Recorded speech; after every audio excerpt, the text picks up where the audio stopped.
Hey, good evening, everybody. It's Wednesday in Birmingham, Alabama, 6 o'clock. This is Bob Dickerson with In the Black, coming to you on YouTube, Facebook, and several other ways that I really don't know, but somebody knows.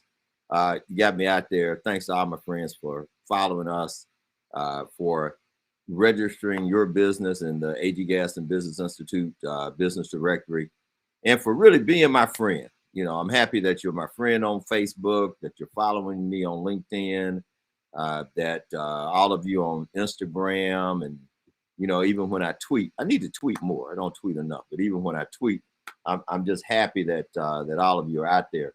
Wednesday, it's 5 o'clock. It's actually 6 o'clock, so this is just a little Woodford Reserve. I'm sipping on that. Join me. Join me. I'm a bourbon guy, I guess, because that's what I get most of the time when I'm on here. So, hey, got a great guest for you. Got Mr. Curtis Richardson, who is the owner of C&J Electrical Contractors, and he does so many other things. We're going to be getting to him in just a moment. But I would be remiss if I didn't mention a couple of things. First of all, I'm a football fan. So, and I watched a little football over last weekend, saw parts of a couple of college games, but this weekend is when it really kicks off at 2:30 Central Time. My team, Roll Tide, Alabama. Yes, I'm a Bama fan. I'm not going to make any bones about it. I'm a Bama fan. Alabama, Miami, kicking off in the Chick-fil-A Classic, I guess is what they're calling that game. But I'm going to be in front of the TV. I love to play golf. I usually play golf on Saturday, and I may play golf this Saturday, but I guarantee you I'm going to be done with golf by 12:30, so I can be in front of a TV. And then on Sunday, I'm going to go down to Montgomery to the historic Crampton Bowl and watch my college alma mater, Tuskegee, take on Fort Valley, the Tigers versus the Wildcats. Tuskegee versus Fort Valley in the Red Tails Classic. It's football season. I'm so happy.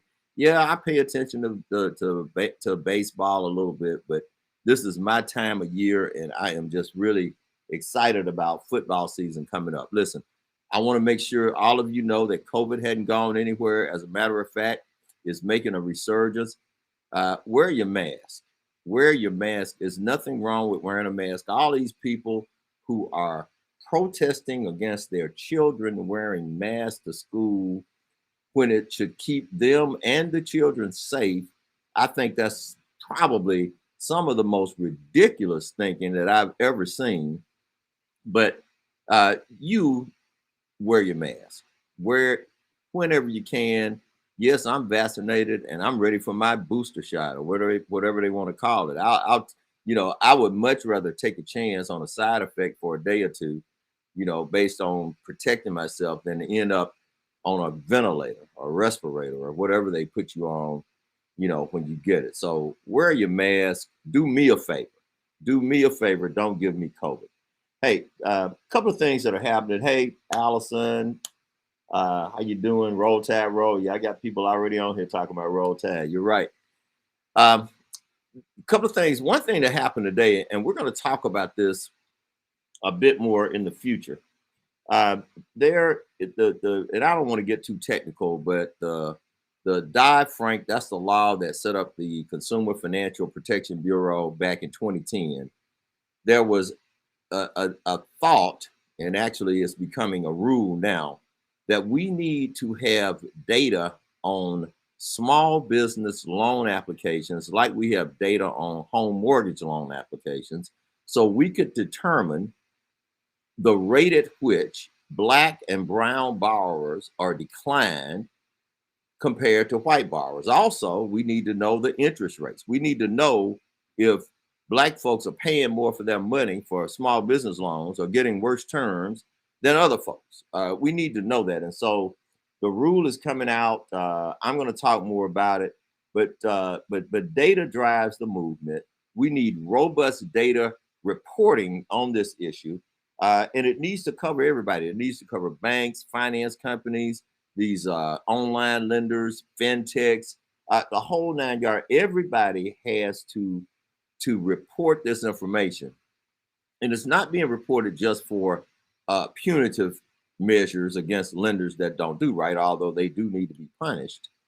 But it needs to be reported so we know how to respond to the needs of small business communities, groups of small businesses that may not get adequate access to capital. And I don't know any businesses that exist without capital. And if you can't get the capital, whether it came out your bank account, under your mattress, you had a hole in your backyard, or your rich uncle died, you still need the capital. So wherever it comes from, and for most of us, it comes from a lender, somebody who is in the business of lending. We need to know for sure that these loans are fair. We need to know for sure the rate at which African Americans and brown and people of color get turned down versus other folks. We need to compare what those loans that got denied look like versus the ones that got made. And I think that just pulling the veil back on small business lending is going to be something that is critically and crucially important. So more to come on that. I am going to click over to Mr. Curtis Richardson and welcome him into In the Black. Mr. Richardson, how you doing today? I'm good, man. How about yourself? Thanks for having me. Listen, I'm glad to have you. I appreciate you coming on. Appreciate you taking some time out on your Wednesday to come and just share with people, because it's not every day that we can bring somebody and put them in front of our audience who is a business owner, a successful business owner, been in business for over 20 years. That's big.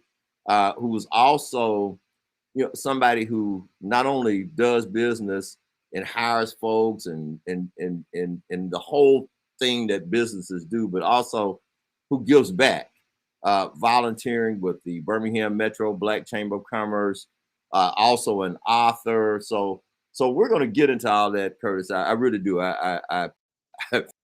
You should have been on here long ago, and I'm glad you're taking the time out to be here. So I want to start by let's start with the business piece. I mentioned you've been in business 21 years. Kind of talk to the folks about, and I'll say this: you're in a business where it takes technical skill.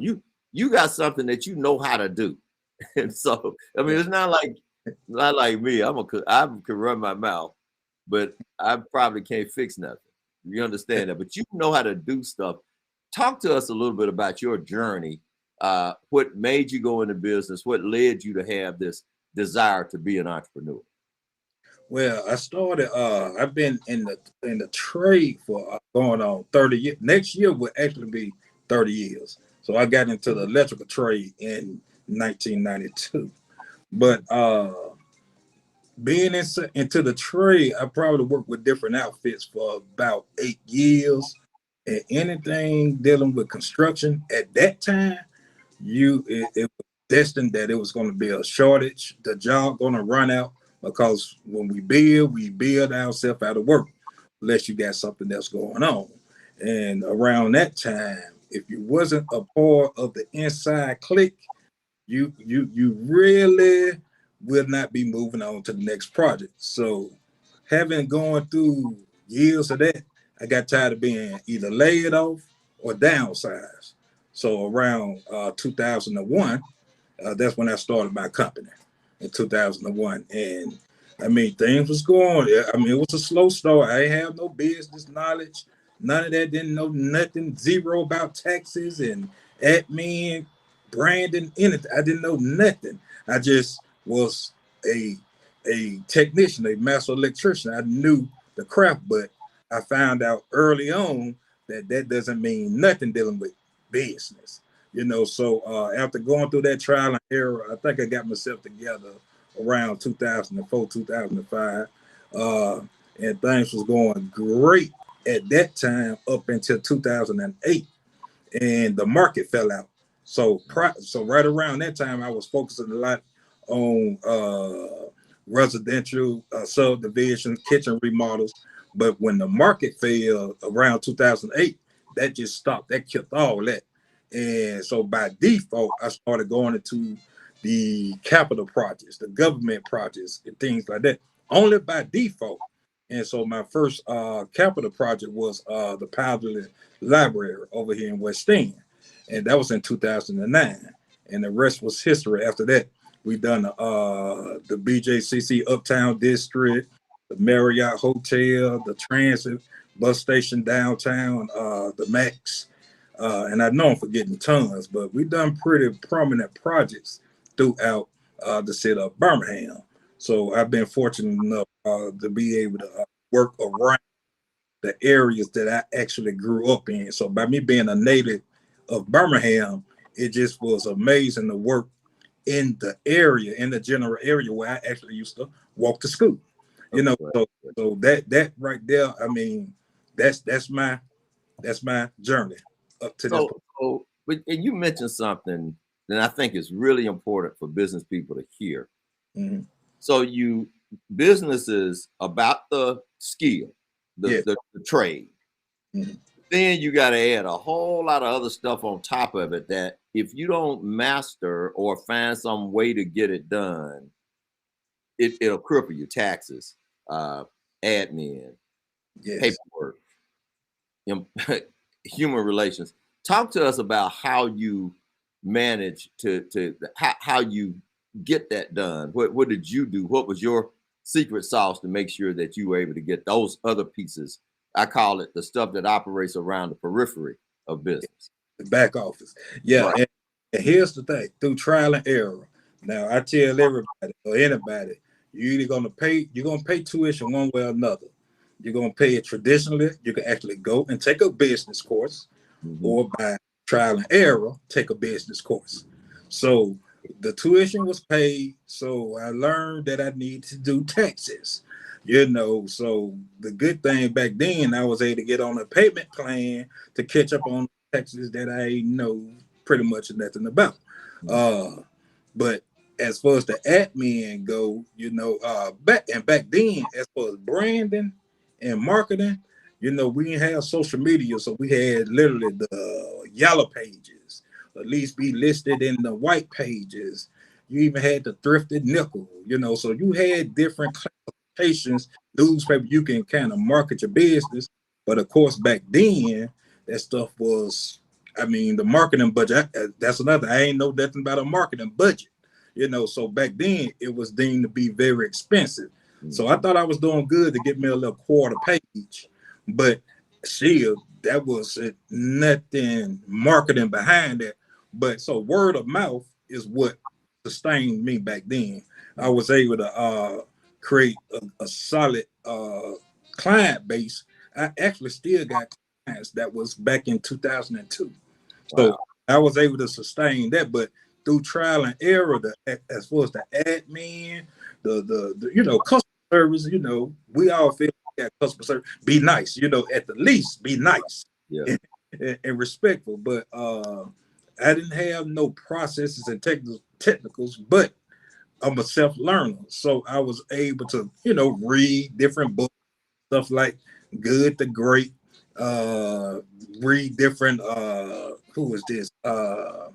John Rohn books, back there, leadership books. So it was a lot of stuff. I was always up in books a million, you know, back then, you know, before the Google and all that. So I was able to kind of pick up that kind of stuff, and I kind of leached on to a few mentors, indirectly as well as directly. But I didn't have nothing traditional.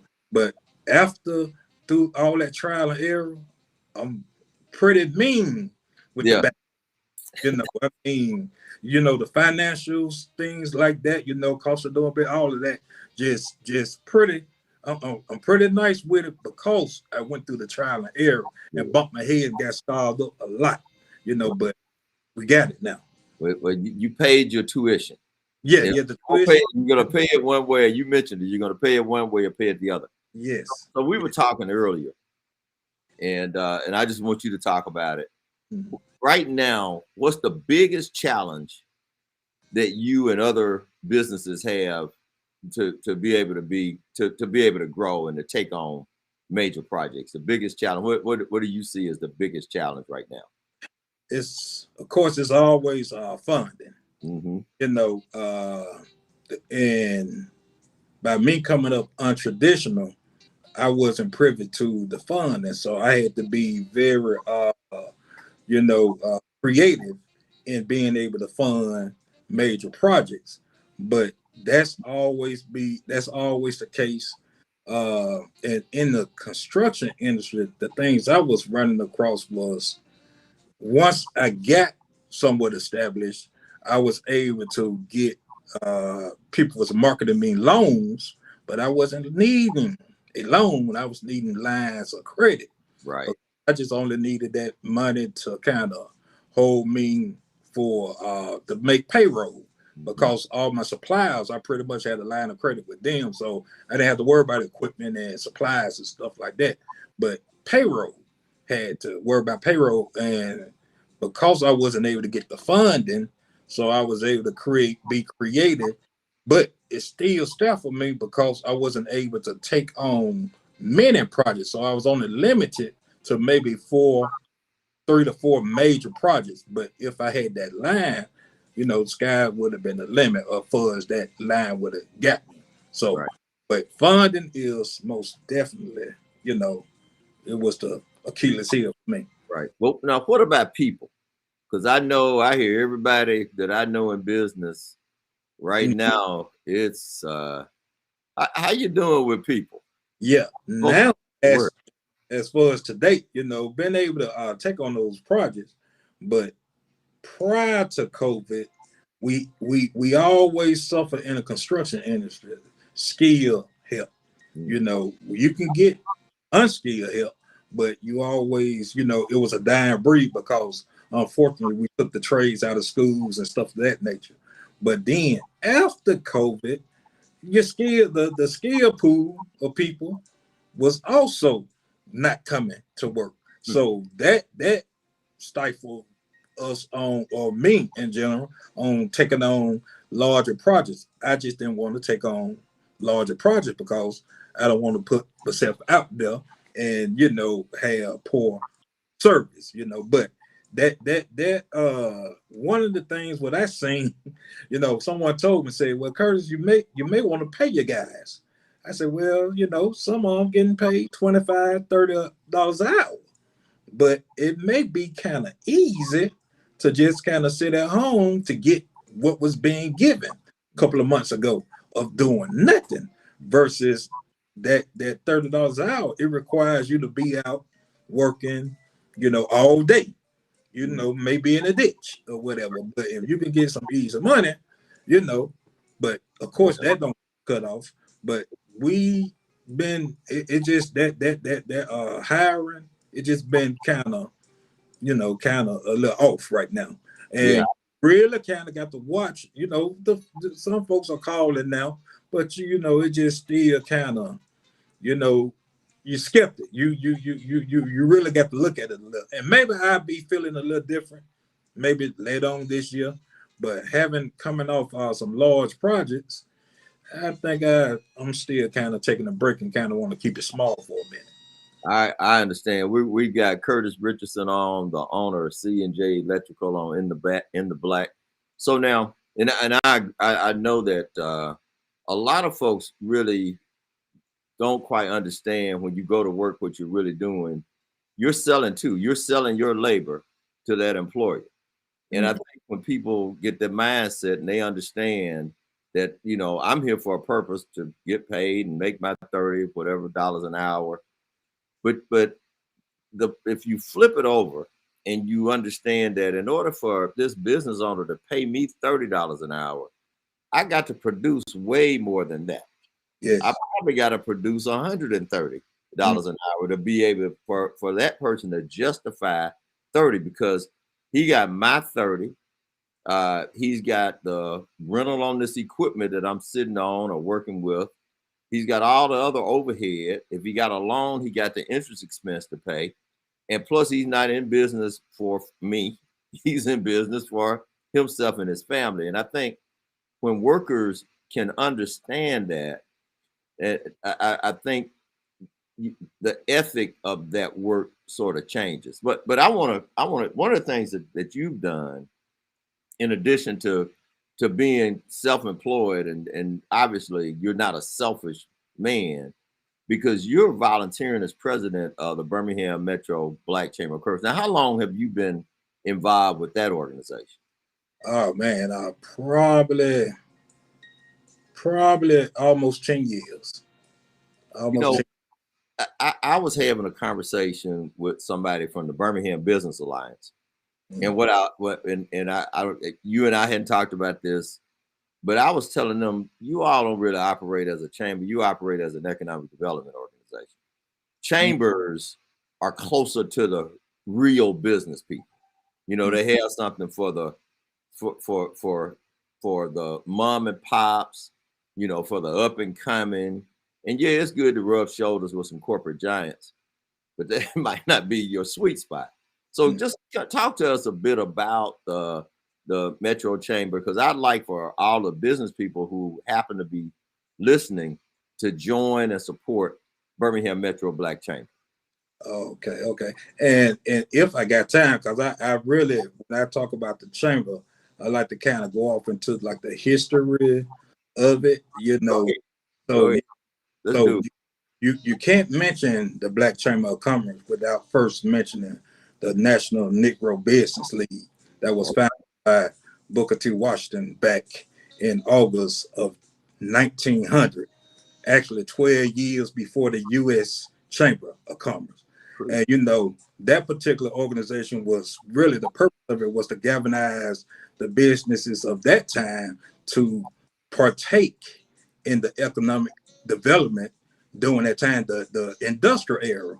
And of course, you had your whales, your sharks back then, like your Andrew Carnegie, your John D. Rockefeller, Vanderbilt. You had all those guys, but you know, doing that, that was on a larger scale, but you still didn't have a lot of small businesses. However, you had a lot of black small businesses by default that really done well for at least 2 decades. You know, in my opinion, I feel like they were the actual the trendsetters of the roaring 20s, because they grew during the hundreds and the tens, you know. But I say they had a lot of businesses that was that was influenced by, as well as memberships. For instance, you had Andrew Foster, the founder of the National Negro Baseball League. He was a member. You also had let me see, Marcus Garvey. You had Marcus Garvey. He was highly influenced by Booker T. Washington. In fact, he came to the States in 1916. Unfortunately, Booker T passed in 1915, you know, but his wife helped start Garvey's organization. So you had that kind of solitude. You had Madam C.J. Walker, part of it. But everybody seen the movie, you know, but it lost its steam around the 20s. We need not say what all the stuff that happened. We don't got that kind of time, but it picked the steam back up and got back online around the 60s, you know, and it was incorporated in Washington, D.C. around in Washington, D.C. in the 60s. Shortly after that, you know, the National Black Chamber of Commerce was founded and established in the 90s, and also incorporated in Washington, D.C. Now, the National Black Chamber of Commerce grew to over 200 chapters, whether inside the country, United States, as well as international. And the Alabama State Black Chamber of Commerce, which is ran by, directed by my friend Jerry Mitchell, was one of them. You know, inside of the up under the Alabama State Black Chamber of Commerce, you have a total of 6 chapters throughout the state of Alabama, which is in Huntsville, Mobile, Montgomery, Tuscaloosa, Gaston, and also here in Birmingham, which is the Birmingham Metro Black Chamber of Commerce. Now, inside the Birmingham Black Metro Chamber of Commerce is ran by a solid team. You have Antonio Boswell of Boswell Media. You have Cameron James, which is over Legacy Realty, and Miss Taliba Bales. She's over TMB Financial Service. And then you have Donnie Hatcher, which is over the JazzNet. This is a solid group of team that's really behind the scenes. And what make those guys unique is they have skin in the game. They all are full-time business owners. So they understand the plight. They understand the obstacles and the challenges and how to overcome those challenges. And these are the people that you'll be working with. What the chamber do is we just simply educate. We advocate for our members, and we just pretty much serve our communities by uh, entrepreneurship, business development, and education. And some of those different programs we normally have is, I think we mentioned it earlier, but maybe off. We mentioned we have our monthly meetings, we have different workshops, we have different forums that just simply assist those businesses at whatever they need. We have the funding, access to funding and grants, whatever that business needs. That's what we do. So we very supportive. We advocate for you as well. And to know more about our organization, you can visit that website, which is the Birmingham Metro BCC.com. Subscribe. But that's a little about the organization. Well, I want everybody to go and get on the website, consider joining.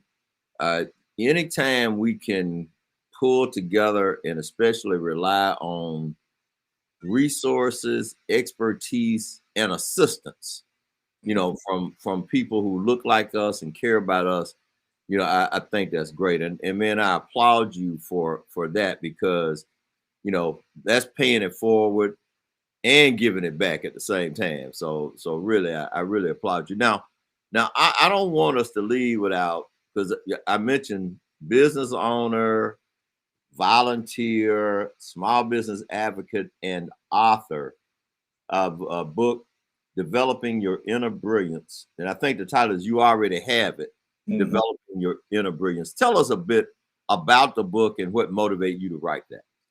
Yeah. Well, you can't, honestly, it's impossible to kind of stay in business without a form, without a sense of that right there. So being in business showed me, because I'm a man of faith. So being in business really activated that even more, because the buck stopped with me, So that faith factor, made me be able to push through those different obstacles early on, and still today, but most definitely early on. And I was able to learn. I found a lot out about myself. So in developing that inner brilliance, that actually helps you to get past those different obstacles, those intangible things that you just can't see. Yeah, we can go to business school, we can be a part of different workshops or whatnot and get all the technical skills, but you still need those intangibles to get you past it. And unfortunately, that's in the book, and it can't be taught. Resilience can't be taught. So that's something that you got to have at the bottom of your belly. When you're back against the wall, it just ain't no such thing of no. So or like, for instance, when I went through my stuff back in 2008, when the market, I was being pushed to get back on the clock, but I told God that I can't get back on the clock. So by default, I got off into something that was even greater, but it was because of that inner brilliance. I knew to push to that point. And one of the things that really helped me, because I took it off myself back then, and I'm still talking about the same thing, I was able to my purpose of doing everything I've ever been doing is to create opportunity for others. So because I had that particular undertone to how I move, it was everything. It all just came to me because at one point I had 60 people working for me, 60 people in 2012, 2010.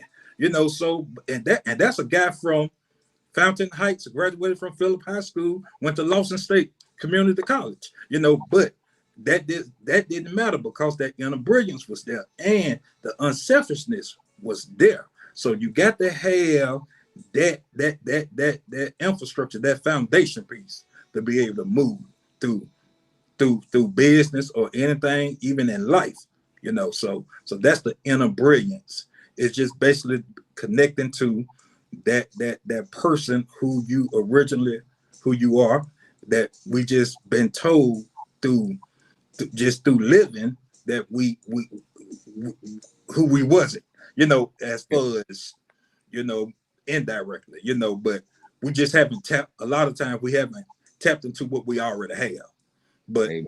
you was already that from day one, so.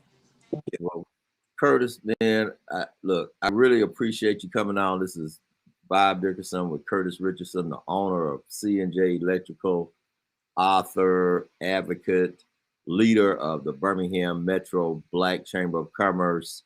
Man, it's been really good talking to you. I got to get you back. I just hope that we can get rid of COVID so we can have lunch. We can meet. I can come to the chamber meeting and get some lunch. Yeah. Before we get out of here, you are successful, and it's very important. You don't mind being a role model. You're already giving back. Hey, somebody that's that's listening, that's thinking about going into business, or that maybe just getting into business, give them a little advice before I let you go and enjoy your dinner tonight. Well, first of all, be selfless. Be selfless. Tap into that inner brilliance. Number 2. Number 3, handle your financials. These are the technicals. These are the tangibles. However you handle your business at home is how you're going to be handling your business. You are your first business. So if you're not managing, or if you're not organized, if you're not a go-getter, if you don't exercise those things in your personal life, you're going to bring it over into your business life. So if you don't have that, manage that, get past that. And once you get into that, get around good people. You got to get around good people and always be a learner. Listen, I've been in business going on over 20 years now, and I'm still learning. Don't ever get so rigid, because rigid things break. Remain to be flexible, because the game keeps changing. So that's what I got. I love it. I love it. Hey, I hope you're listening. That is great advice. Great advice from a man who is not just talking the talk, but he's walking the walk. Curtis, thank you so much for being on In the Black. Thank all of you for tuning in. Hey, share this, like it, make sure your friends see it. Support the Birmingham Metro Black Chamber, and also, continue to be my friend and look at and listen to what I'm doing on social media. Thank you once again, Curtis. Thank you all for being there.